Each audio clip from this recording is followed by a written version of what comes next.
لاکھوں لوگ روزانہ گردوں کی بیماریوں کا شکار ہوتے ہیں، اس کی وجوہات کیا ہیں اور اس سے بچنے کے کیا طریقے ہیں، ارلی سمٹمز کیا ہیں اور آپ اس سے کہاں تک جا سکتے ہیں، تمام تفصیلات آج اس ویڈیو میں جانیں گے۔ میں ہوں آپ کا میزبان طلحہ اشرف اور آج میں head of department urology professor doctor Khizar Hayat Gondal کے پاس آیا ہوں، جن سے ہم مکمل تفصیلات جانیں گے۔ اچھا سر، بتائیے گا کہ جو پتھری ہے گردے کی، اس کی کیا وجوہات ہوتی ہیں اور وہ کس طرح اس کو دیکھتے ہیں، آپ کہاں تک جا سکتی ہے، بتائیے گا۔ صرف اور صرف اگر ہم پتھری کی بات کریں تو پتھری کی چند بنیادی علامتیں ہیں۔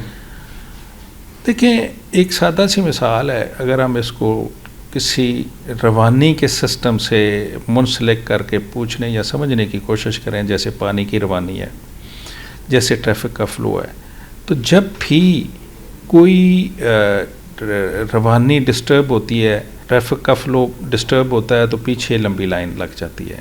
جب پیچھے پریشر پڑتا ہے تو گردہ پھولتا ہے اور اس سے درد ہوتی ہے۔ یہ سب سے بڑی بنیادی وجہ ہے۔ جب وہ پتھری رکاوٹ کا سبب بنتی ہے تو وہ درد کا سبب بنتی ہے۔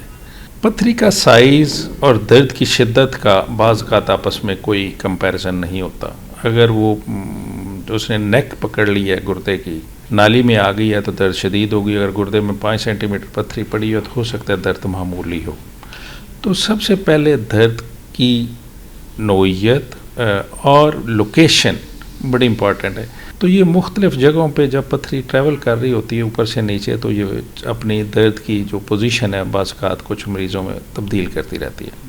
اور شوگر ساتھ ہو تو یہ شدت اور بھی بڑھ جاتی ہے۔ بعض اوقات ہمیں اس کا راستہ، پیشاب کا راستہ اوپر گردے میں ٹیوب ڈال کے تو اس پس کو ڈرین کرنا پڑتا ہے تاکہ بخار ٹھیک ہو۔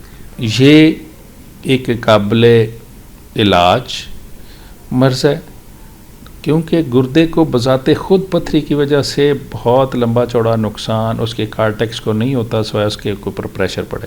جو تھوڑا سا بھی گردے میں جان ہے، پتھری اگر آپ اس کی نکال دیں تو اس میں کافی سارے چانس ہوتے ہیں کہ وہ ایک بہتر زندگی گزار سکتا ہے۔ اچھا سر، پتھری کے بارے میں ہم نے بات کر لی ہے، مجھے بتائیے گا کہ کئی نیم حکیم، اس کے بعد ہومیوپیتھک اور اس کے بعد دم درود والے بھی کچھ چیزیں دے دیتے ہیں کھانے کے لیے مریضوں کو کہ آپ یہ کھائیں اور آپ بالکل ٹھیک ہو جائیں گے۔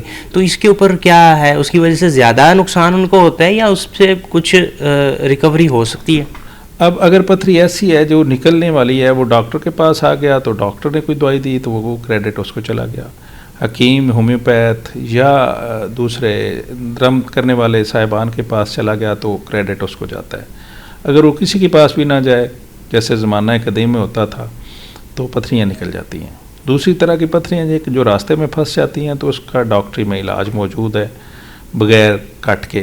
اور جو تیسری طرح کی پتھریاں ہیں وہ بھی جو گردے میں بڑی ہو جاتی ہیں، اس میں سائز کے حساب سے ہم آگے پلان کرتے ہیں۔ جو دم درود والے حضرات ہیں وہ ایک ایسا نازک معاملہ ہے، اللہ کا کلام ہے، تو ہمیں بصیرت مسلمان چیزوں پہ یقین ہے، تو اس پہ میں کوئی زیادہ بات کرنا مناسب نہیں سمجھتا۔ اچھا سر، بتائیے گا کہ جو اس کے گردے کے کینسر ہوتا ہے وہ اس کی وجہ کیا بنتی ہے اور پھر اس کا علاج کس طرح ممکن ہوتا ہے؟ گردے کے کینسر کا اگر ہم سمجھیں تو اس کے 2 کینسر ہوتے ہیں، ایک کارٹیکس کا کینسر ہوتا ہے اور ایک میڈلا یعنی کلیکٹنگ سسٹم کا کینسر ہوتا ہے۔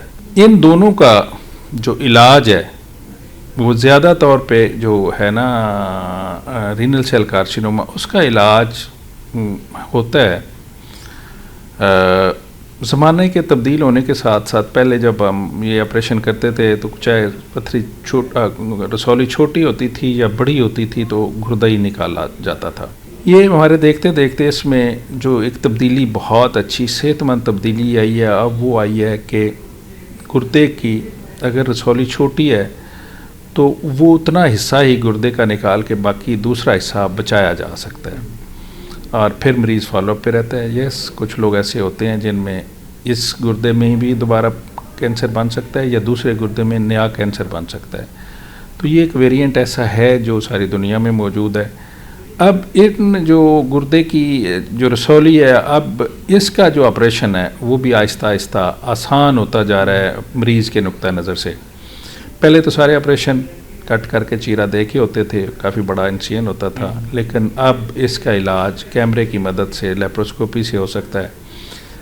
تا وقتے کے کینسر بہت بڑا نہیں ہے۔ اب سرجنز کی سہولت کے لیے دنیا میں اب لیپروسکوپی کی جگہ پہ اب روبوٹ آ گیا، اور روبوٹک نیفریکٹمی اور پارشل نیفریکٹمی، یعنی پورا گردہ نکالنا ہے یا گردے کا متاثرہ حصہ نکالنا ہے، وہ روبوٹ سے بھی ہو سکتا ہے، لیپروسکوپی سے بھی ہو سکتا ہے، اور اوپن سرجری سے بھی ہو سکتا ہے۔ ان سارے تینوں آپریشنوں میں اگر انسان اوپن کر کے کر رہا ہے، لیپروسکوپی سے کر رہا ہے یا روبوٹ سے کر رہا ہے، اس میں اندر جو بیماری ہے وہ اتنی ہی ہے اور اتنی ہی نکلتی ہے۔ گردہ نکالنا ہے تو نکل سکتا ہے، پارشل کرنی ہے تو ہو سکتی ہے، لیکن اس میں صرف اور صرف اوپن آپریشن میں مریض کے لیے کچھ دن آپریشن کے بعد درد اور تکلیف کا ہوتا ہے، سبب وہ بڑھ جاتی ہے، لیکن وہ بھی 2-4-10 دنوں میں معاملات ٹھیک ہو جاتے ہیں۔ بالکل سر، تھینک یو، آپ نے ٹائم دیا اور ہمارے آڈینس کو کافی گائیڈ کیا۔ آج کی ویڈیو میں ہم نے جانا ہے کہ پتھری کس طرح ہوتی ہے، گردے کی پتھری، اس طرح کے جتنے بھی بیماریاں ہیں، کینسر کی وجہ کیا بنتی ہے اور اس سے پریونشن کیسے کی جاتی ہے، اور اپنی ڈیلی لائف کی اپنی روٹین کو چینج کر کے آپ ان چیزوں سے بچ سکتے ہیں۔ پانی زیادہ پئیں اور مختلف اس طرح کے معاملات کریں۔ اگر آپ کا کوئی سوال ہے یورولوجی یا گردوں کے بیماریوں سے ریلیٹڈ تو آپ کمنٹ سیکشن میں پوچھ سکتے ہیں، اور اگلی ویڈیو میں ہم پروفیسر صاحب کے ساتھ ایک نشست رکھیں گے اور جس میں ہم جانیں گے کہ جو گردوں کا ٹرانسپلانٹ ہے اس میں کیا وسعت ہے، وہ کس وجہ سے ہوتا ہے اور وہ کس طریقے سے کیا جا سکتا ہے، اور اس میں آگے کیا نئی جدید ٹیکنالوجی آ رہی ہے۔ تو اپنے میزبان طلحہ اشرف کو اجازت دیں، اللہ حافظ۔